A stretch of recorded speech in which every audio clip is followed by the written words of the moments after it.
করবেন তো? আজকে এখানে কি হবে? নামাজ হবে, তারপরে খিচুড়ি খাবো। ঠিক আছে, রাজি আছেন তো? তাহলে এখনো আধা ঘন্টা, এই আধা ঘন্টা আমার মুনাজাতে 15 মিনিট, আর আরো তাহলে 10 মিনিট ব্যয় করতে হবে। এবার 2-4 কথা বলি, রাজি আছেন? কথা কি রাগ করেননি? মনে কষ্ট লাগে? মন ভালো লাগে? আল্লাহর কথা শুনলে যার খারাপ লাগে বুঝতে হবে তার অন্তর ভালো। কোরআনের কথা শুনলে যার খারাপ লাগে বুঝতে হবে তার মনটা ভালো। আমাদেরকে যিনি সৃষ্টি করেছেন তিনি কে? আল্লাহ। বলেন, হায়াত মৌতের সব কিছুর মালিক যিনি, তিনি কে? আল্লাহ। এখানে বসার জন্য যিনি তৌফিক দিয়েছেন তিনি কে? আল্লাহ। আল্লাহর ওলির দরবারে তো সবাই আসতে পারে? পারে না। আল্লাহ যাকে ভালোবাসে আল্লাহর ওলির দরবারে সে ব্যক্তি আসতে পারে।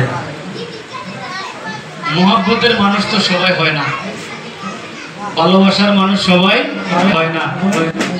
আল্লাহ যাকে মহব্বত করেন, ইন্না রাহমাতাল্লাহি কারীবুম মিনাল মুহসিনিন, আল্লাহর রহমত থাকে ওলি আল্লাহর কাছে। সুবহানাল্লাহ বলেন, আরো জোরে বলেন সুবহানাল্লাহ। আল্লাহর রহমত থাকে কার কাছে?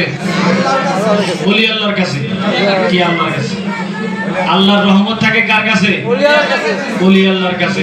আর আল্লাহর রহমতটা কি?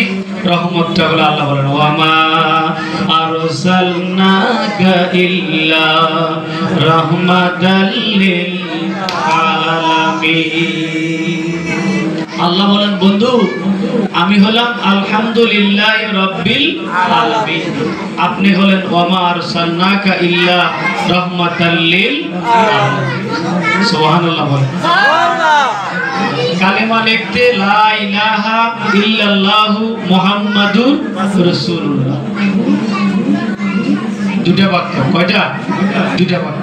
একটা হলো লা ইলাহা ইল্লাল্লাহ, আর একটা হলো মুহাম্মাদুর রাসূলুল্লাহ। এখন কেউ এটাতে বিশ্বাসী, কেউ ওটাতে বিশ্বাসী, তবে দুইয়ের সমন্বয়ে বিশ্বাসেতেই ঈমান, দুইয়ের সমন্বয়ে বিশ্বাসেতেই ঈমান পরিপূর্ণ। কেউ শুধু আল্লাহকে মানে নবীকে মানে না, এতে ঈমানদার হবে। কেউ নামাজ রোজা সব করে কিন্তু আহলে বায়াতকে মানে না, ঈমানদার হবে না। ঈমানদার হবে? হবে না। নামাজ রোজাও করতে হবে, আহলে বায়াতকেও মানতে হবে। হবে না? হবে না। প্রত্যেকটি মুহূর্তে আপনি আমি যতক্ষণ পৃথিবীতে হায়াতি জিন্দেগিতে থাকি, যিনি আপনাকে সৃষ্টি করেছেন রব, তার দাসত্ব ছাড়া, তার গোলামিত্ব ছাড়া, তার আনুগত্য ছাড়া একটা মুহূর্ত আপনার আমার বাঁচার কোনো গতি নাই। যারা হাজিরিন, আমরা যতক্ষণ আসি, যে যে অবস্থায় থাকেন না কেন, এখানে আল্লাহর একজন ওলির দরবার, এজন্য আমরা এখানে আসছি, বসেছি, জিকির আজকার করেছি। আবার এখন এশারা আজান হবে, তারপর আমরা নামাজ আদায় করব, আমরা জিকির আজকারের সাথে থাকব, দরবারের আদব মোতাবেক চলার চেষ্টা করব।